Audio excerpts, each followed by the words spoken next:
zanin chu ka chen pa birthday nia kal leng chokang kalom don nia kalo ho har don nia o itu ve kalom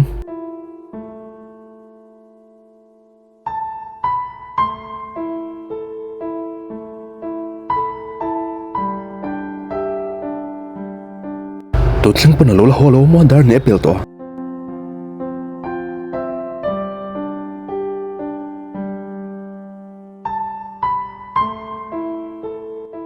Zinkara polo la holo mo amak so zai mangi pa a enga tingi mo zante ni chwale ki kanum sam lo kan fa padam lo buka ki ka umwangin dam pa do na mi dam doi te eula a chameng chu kan tam doi le na tur pom lo nia eng tingi kan ti do enga dam doi le na tur mo puisa kan nei lo inu te khalo dil mai ro kan ro le mai do ne na kin dam doi le na tur em po han kul lo mai chu kan nei lo ani mai lo mo le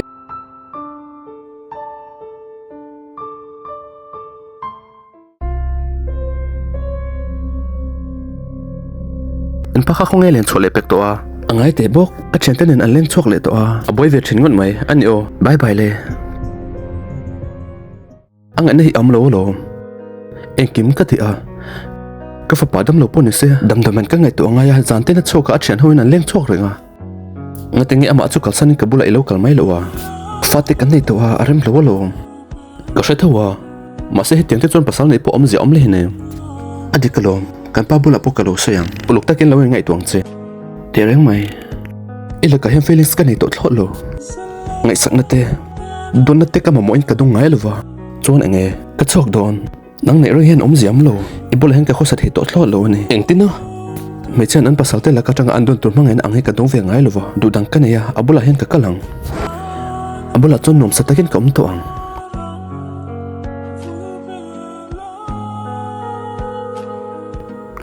Nui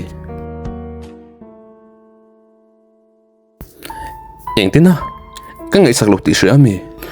Inu kha zante ni chwa sana Dam lo po ni se ngai sak lo ni chwa sana He tiang te chuan Atu mai chiang e bola hian omren piang le